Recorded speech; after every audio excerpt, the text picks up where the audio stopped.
Hello, कशा आहात सगळे? तर आज आपण पाहणार आहोत भरली शिमला मिर्च। त्यासाठी मिक्सरच्या भांड्यात मी शेंगदाणे थोडेसे, लसूण आणि जिरे हे घेऊन मी जाडसर वाटून घेणार आहे। आणि अशा पद्धतीने तुम्ही पल्स मोडवर जाडसर वाटून घ्यायचे आहेत। त्यानंतर ते एका प्लेटमध्ये काढून त्यात पावडर मसाल्यांमध्ये फक्त मीठ, हळद आणि माझी घरगुती चटणी जी आहे ती एवढंच साहित्य वापरलं आहे। सो जास्त मसालेही मी न वापरता एकदम मस्त टेस्टी अशी शिमला मिर्च तुम्ही पाहू शकता। सो इथे मी शिमला मिर्च स्वच्छ धुवून त्याला क्रॉसमध्ये काप देऊन त्याच्यामध्ये मी ते भरणार आहे। आणि खूप जास्त पण भरायचं नाही आहे, म्हणून मी कमीच मसाला बनवलेला आहे, कारण खूप कमी भरायचं आहे।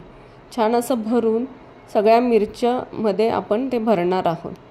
सो तुम्ही पाहू शकता यामध्ये खूप काही मसाले मी न यूज करता तुम्ही खूप छान अशी भरली शिमला मिर्च बनवू शकता आणि ही भाकरीसोबत खूप जास्त टेस्टी लागते। तर तुम्ही नक्की ट्राय करून पहा। तर या अशा माझ्या सगळ्या शिमला मिर्च भरून झालेल्या। आता मी एका कढईमध्ये तेल गरम केलं आहे आणि त्याच्यामध्ये मी या शिमला मिर्च सोडणार आहे। सो एक एक करून मी सगळ्या त्यात सोडल्या आहेत आणि छान झाकण ठेवूनच त्यात खरपूस अशा परतायच्या आहेत। त्याच्यात कोणत्याही प्रकारे पाण्याचा वापर करायचा नाही आहे। झाकण ठेवून वाफेवर शिजवायचं आहे। वरून थोडंसं मीठ अजून मी टाकलेलं आहे, कारण ते शिजण्यासाठी। सो झाकण ठेवून एका साईडून 5 मिनटं तुम्ही छान असं परतून घ्यायचं, असं काळं होईपर्यंत परतायचं आहे खरपूस असं। त्यानंतर पलटून आपण दुसरी साईडही त्याच पद्धतीने भाजून घेणार आहोत आणि वाफेवर शिजवा, पाण्याचा वापर अजिबात करू नका।